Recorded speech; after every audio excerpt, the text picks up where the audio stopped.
Bom dia, bom dia, bom dia, com alegria, com fé, com bom ânimo, com gratidão no coração. Fale com Deus. Você já falou com Deus hoje? Que a graça e a paz vos sejam multiplicadas pelo conhecer a Deus, ao nosso Senhor Jesus, ao nosso Salvador. Fale com Deus.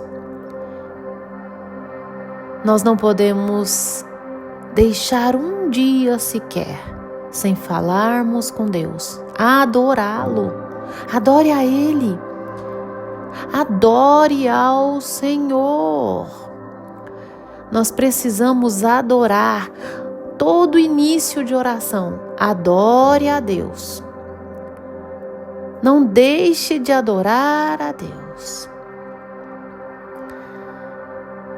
E nessa quinta-feira linda e abençoada, do dia 4 de setembro de 2025, o Senhor nosso Deus nos trouxe o pão diário.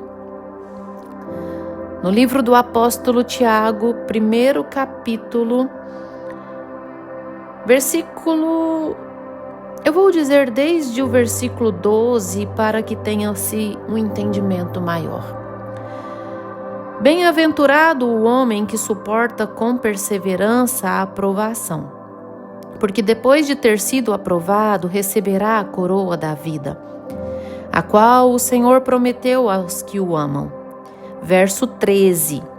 Ninguém ao ser tentado diga, sou tentado por Deus, porque Deus não pode ser tentado pelo mal, e Ele mesmo a ninguém tenta. Ao contrário, verso 14, cada um é tentado pela sua própria cobiça, quando esta o atrai e seduz. Então, a cobiça, depois de haver concebido, dá à luz o pecado, e o pecado, uma vez consumado, gera a morte.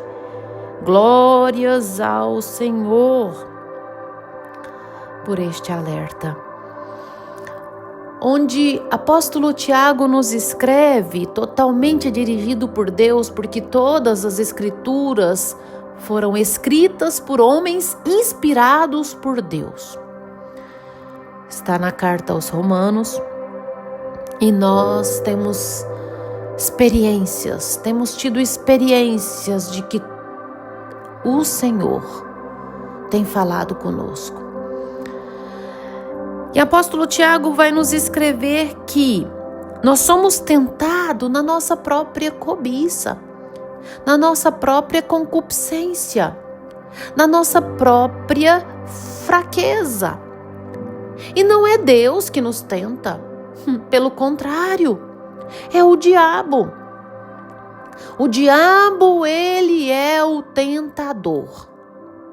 E ele atira dardos inflamados, ele movimenta as coisas deste mundo, ele movimenta situações, ele movimenta pessoas que dão brecha e elas se deixam como instrumento do diabo. Nós não estamos aqui contra carne e sangue, mas contra principados e potestades. Portanto, se um ser humano der a brecha, o diabo usa aquela pessoa como seu instrumento também a tentar outros. Então ele movimenta as coisas deste mundo. E nós expomos a nossa fraqueza muito facilmente. Eu quero dar um exemplo aqui. Um homem que praticou o adultério. Um homem fraco por mulheres. E assim praticou o adultério. Um homem casado, um homem pratica o adultério ou se prostitui. Estou dando o exemplo. Ele já expôs a sua fraqueza. O Senhor, claro, conhece a fraqueza, mesmo que ele ainda não tenha exposto a ela. Mas o diabo, uma vez que ele expõe, ele já conheceu a fraqueza. E por mais que esse homem queira sair desse pecado, o tentador vai tentá-lo todos os dias por meio dessa fraqueza. E como? Colocando situações, às vezes usando até mesmo mulheres que dão brecha. A própria mulher onde praticou o adultério, claro, espírito de prostituição, endemoniada. O inimigo vai usá-la como instrumento para estar no mesmo lugar que aquele homem que está tentando se afastar do pecado. Ele age, o diabo ele maquina o mal. Nós precisamos vencer as nossas fraquezas. Eu digo que em terra onde se é tentado, afaste-se dela. Você sabe exatamente da sua fraqueza. Você sabe exatamente em qual área você é tentado. Portanto, se abstém dela. Se afasta dessa área, se afasta desse ambiente, se afasta dessas pessoas.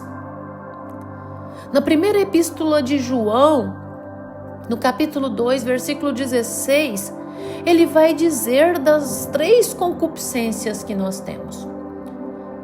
E olha, são as inclinações pecaminosas que o ser humano experimenta e que o desviam da vontade de Deus. Isso é concupiscência. E a primeira delas é a concupiscência da carne, que são os desejos sensuais, que são os prazeres desordenados.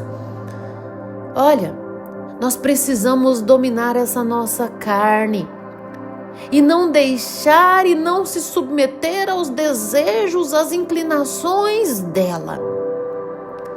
Porque a carne, ela deseja muitas coisas pecaminosas, coisas erradas, para satisfazer esse desejo. E essa satisfação deve ser dominada pela presença do Espírito Santo de Deus, pela palavra. Nós precisamos orar mais, vigiar mais e não nos cair nessa concupiscência. A segunda concupiscência, a dos olhos, o desejo de possuir, a própria cobiça, o desejo de possuir o que não é seu, a avareza, a inveja. Eu já disse dias atrás, os olhos é a lâmpada do seu corpo. Evite ver. Se você sabe que aquilo que você vê vai te causar desejo, para de olhar no celular, pornografia. Você está em pecado mesmo assim. Se afaste. Se for necessário, tranca esse celular no cofre, esquece a chave, esquece a senha. Por ao menos 21 dias, a ciência comprova que uma coisa que nós fazermos por 21 dias se torna hábito. Mas afaste-se desse celular. Ou, se quer um celular, organize um celular só que faça ligação para emergências. Mas nós precisamos dominar os nossos olhos. E a terceira concupiscência, a soberba da vida, que é o orgulho, que é a vaidade, o desejo de grandeza e poder humano. E o inimigo, ele conhece todas as suas fraquezas. Ele sabe que você é extremamente vaidoso. Ele sabe extremamente que você vai muito mais numa academia do que na igreja.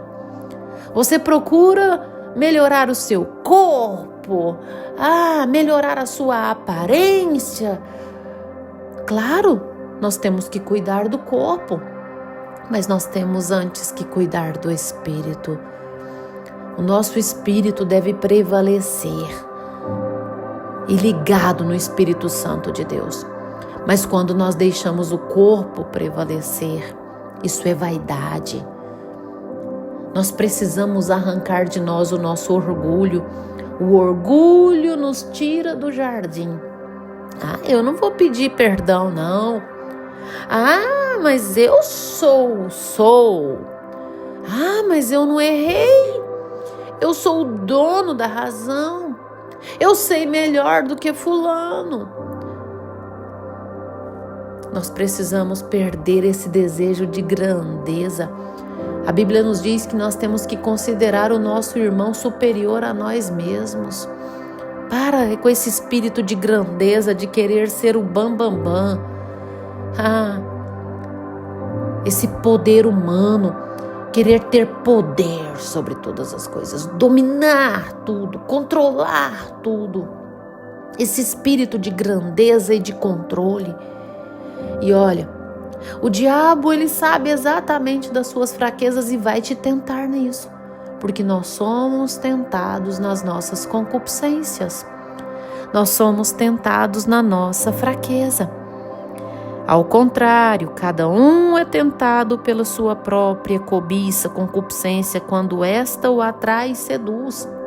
Ele trabalha onde está a sua fraqueza para te atrair. Isso aqui vai me dar poder. Eu vou fazer, e é algo ilícito. É uma puxada de tapete. Cuidado com as ciladas do inimigo. Porque todos os dias o tentador coloca de frente aos teus pés pedra de tropeço. E às vezes nós estamos tropeçando nas pequenas, porque as grandes nós vemos. Mas às vezes são as pequenas. São aquelas coisas que nós ainda nem identificamos que somos fracos. E assim nós caímos. Ou às vezes atitudes que nós temos como normais, quando na verdade são altamente pecaminosas e nos afastam de Deus. Comece a meditar mais. Comece a se autoexaminar. Porque às vezes nós julgamos tanto as pessoas, observamos tanto a vida do outro e não tiramos a trava do nosso olho. A Bíblia nos diz, antes de apontar o dedo no cisco do olho, tire a trava do que está no seu, ou seja, a trava é maior que o cisco. Às vezes a atitude que você está cometendo é muito pior do que o cisquinho do olho do outro. Nós precisamos passar por um autoexame e fechar as nossas bocas com as nossas fraquezas, evitar de pisar em lugares onde facilmente nós somos tentados, evitar de relacionar com pessoas onde facilmente nós caímos nas ciladas. Nós precisamos ter discernimento e nos afastar da concupiscência, porque assim, a cobiça, depois de nós querermos e cobiçarmos e praticarmos, dá à luz o pecado. E assim o pecado feito, o salário do pecado é a morte. Nós morremos espiritualmente. E ao morrermos fisicamente, não alcançaremos salvação, mas o inferno. Essa palavra é forte, mas é um alerta para a sua vida. Afaste-se de práticas, de pessoas as más companhias corrompem os bons costumes. Afasta-se de lugares onde facilmente, eu estou parando de bebida alcoólica. Evita lugares onde todo mundo vai beber. Aí está a sua fraqueza. E o inimigo vai trabalhar na sua fraqueza. Ele vai usar até mesmo pessoas para ficar, bebe um pouquinho, não te fará mal. Porque você tá tomando remédio? Não, mas não faz mal não. Eu tenho um amigo que já tomou remédio e já bebeu e não teve nada. É assim que o inimigo trabalha, ele sabe que é a sua fraqueza. Portanto, evite estes lugares até que você fica forte. A Bíblia nos diz, em 1 Coríntios 10:12, cuidado. Aquele que está de pé, cuidado para que não caia. Cuidado para que não caia. Amém? Fecha os teus olhos, dobre os teus joelhos, que eu vou orar com você. Senhor Deus, amado Pai, Deus Altíssimo, tremendo, bondoso, soberano, Criador dos céus e da terra, majestade. Jesus, manifeste o teu poder, a tua graça, a tua misericórdia sobre essa vida que me ouve. Deus, enche essa vida com a tua presença, Senhor. Sê com essa vida em o nome do Senhor Jesus. Manifeste o teu poder, a tua graça, fortalece essa vida para que resista ao diabo. Sujeitai-vos a Deus, resisti ao diabo e ele fugirá de vós. Em o nome do Senhor Jesus, nos reveste com a tua armadura, Senhor. Amém, amém. Que você tenha um dia abençoado, cheio do mover de Deus. Compartilhe esse devocional com seus amigos. Não esqueça de compartilhar, espalhe, porque as pessoas estão na prática do pecado. Precisam se afastar. Jesus está voltando. Jesus está voltando. E poucos confiarão de passar por essa porta, que é extremamente estreita. E inscreva-se no meu canal no YouTube. Amém?